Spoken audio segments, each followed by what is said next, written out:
Независимо от того, как выглядит ребенок, он заслуживает любви и заботы. К сожалению, этого не произошло с мальчиком Чарли из этой истории. Реакция его родителей, когда они увидели его сразу после рождения, была душераздирающей.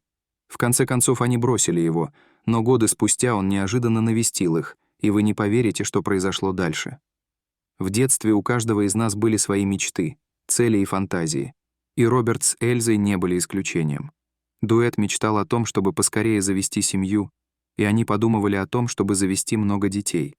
Им нужны были исключительные дети с броской внешностью, голубыми глазами и пухленькими губами. Пара не считала, что просит слишком многого, потому что у них тоже была потрясающая внешность. Так что все, что им нужно было сделать, это просто родить детей, которые были бы в точности похожи на них. Роберт и Эльза происходили из бедных семей, поэтому после окончания средней школы они не могли позволить себе поступить в колледж. Кроме того, они на самом деле не были заинтересованы в получении ученой степени. Они просто хотели работать, накопить достаточно денег и начать бизнес по продаже уличной еды. На самом деле, они не были большими мечтателями, которые хотели заработать много денег и жить на широкую ногу. Они были довольны жизнью в скромной квартире, и если бы у них были деньги на то, чтобы обеспечить себя и своих детей самыми необходимыми вещами и, возможно, раз в год ездить в отпуск, это было бы прекрасно. Супруги, которым сейчас было за 20, чувствовали, что накопили достаточно, чтобы создать семью. Эльза работала в детском саду, а Роберт — на фабрике, поэтому они поженились в присутствии друзей и семьи. Вскоре после свадьбы они начали пытаться завести ребенка, и это не заняло много времени. На 18-й неделе пара прошла обследование и обнаружила, что у них будет мальчик. Чувствуя возбуждение и не в силах сдержать радость, Роберт закричал, заключил Эльзу в объятия и сказал ей: «Мы сделали это. Мальчик будет похож на меня. Я стану отцом». Беременность протекала гладко, но однажды ясным субботним утром у Эльзы отошли воды, и муж срочно отвез ее в больницу. Ее вкатили на каталке в родильную палату, и в назначенное время у нее начались полноценные схватки. К сожалению, врачи обнаружили, что ребенок находился в неправильном положении, поэтому Эльзу быстро перевезли в операционную для экстренного кесарево сечения. Эльза не волновалась и не нервничала. Она была уверена, что роды пройдут хорошо. Она и не подозревала, что ее любовь вскоре подвергнется испытанию, и, к сожалению, она потерпит неудачу. 20 минут спустя бригада врачей наконец-то приняла мальчика, но как только они увидели его, у них перехватило дыхание. Как они могли упустить такую важную деталь при сканировании? Видите ли, у мальчика было слишком много волос на коже из-за заболевания, называемого гипертрихозом, и он также родился горбатым.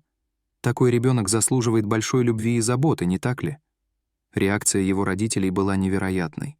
Когда Эльза увидела его, она отшатнулась и велела медсестрам забрать у нее мальчика. «Это не может быть мой ребенок. Что вы с ним сделали?» Она заплакала. Реакция Роберта была еще хуже. Он не чувствовал связи с мальчиком.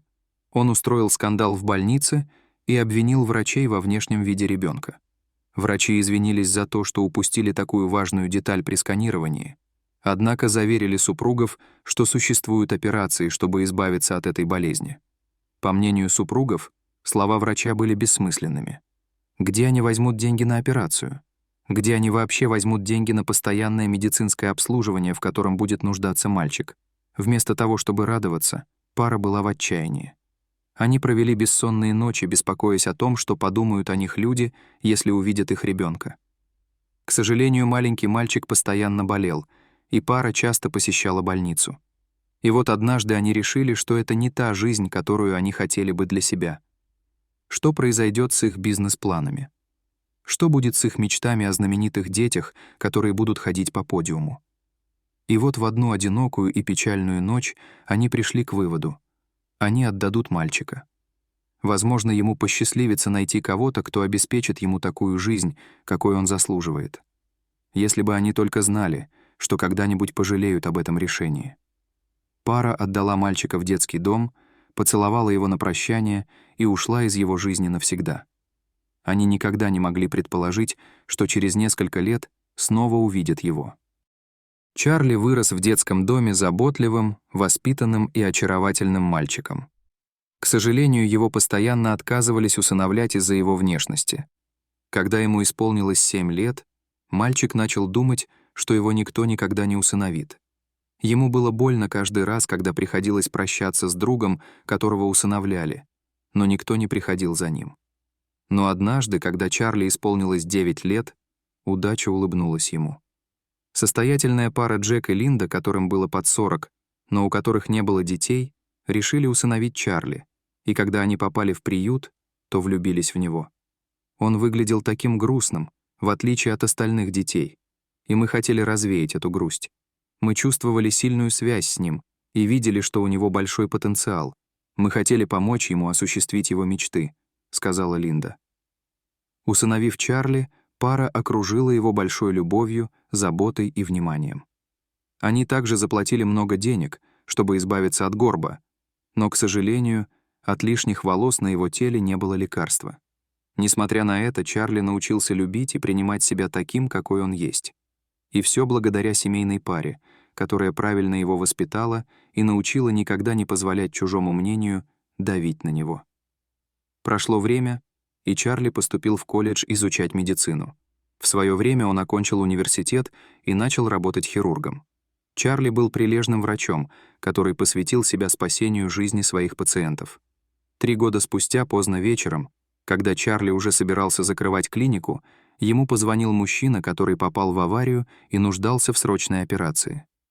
Не теряя времени, Чарли переоделся и помчался в операционную, но ничто не могло подготовить его к тому, что ему предстояло увидеть. Когда Чарли вошел в операционную, он застыл, как только увидел своего пациента. Он словно смотрел на свою более старую версию.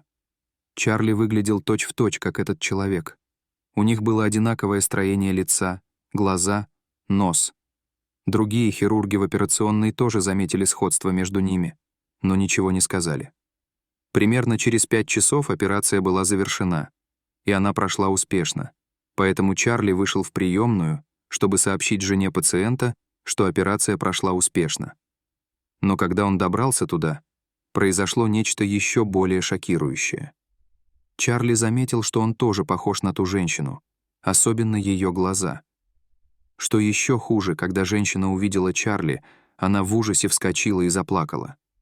Сбитый с толку и не зная, что сказать, Чарли только уставился на женщину.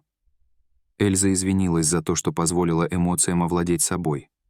Затем она сказала Чарли, что его внешность напомнила ей о ее сыне, у которого тоже были лишние волосы на коже и горб. «Мы ужасные родители. Мы с мужем отказались от нашего сына, но до сих пор сожалеем об этом. Кто знает. Наш сын тоже мог бы стать врачом, как вы», — сказала она и добавила, что с тех пор, как они отдали его, у них не было возможности завести еще одного ребенка. Не дожидаясь, пока женщина закончит то, что хотела сказать, Чарли оставил ее и помчался домой. Его сердце бешено колотилось. Его ли имела в виду та женщина? Не мог ли он быть тем ребенком, от которого отказалась пара? Чарли рассказал все своей матери, и они отправились в приют, чтобы подтвердить подозрения Чарли. Он был прав. Он был биологическим сыном мужчины, которого оперировал, и женщины, которая изливала душу в приемной. 2 дня спустя Чарли посетил палату Роберта, где тот выздоравливал, и там же встретил Эльзу. Когда он шел к этой паре, его сердце так сильно колотилось в груди. Он был близок к тому, чтобы расплакаться, но изо всех сил старался сдержать слезы. Когда он оказался достаточно близко, Чарли сказал паре, что им нужно простить себя за то, что они сделали со своим сыном. «Я думаю, ваш сын простил вас, так что живите своей жизнью и будьте счастливы», — сказал Чарли и обнял пару. И в этот момент по его щеке скатилась слеза, но он быстро вытер ее, прежде чем они это заметили. После этого он вышел из комнаты, не оглядываясь. Чарли решил, что лучше не раскрывать свою личность биологическим родителям. Он не хотел вспоминать старые раны. Конечно, он был рад, что встретил их, но решил оставить свое прошлое позади и сосредоточиться на будущем. Дорогие зрители, а как бы вы поступили на месте Чарли? Рассказали бы биологическим родителям правду? Расскажите, пожалуйста, в комментариях. А если вам понравилось это видео, то ставьте лайк и подписывайтесь на наш канал. До свидания.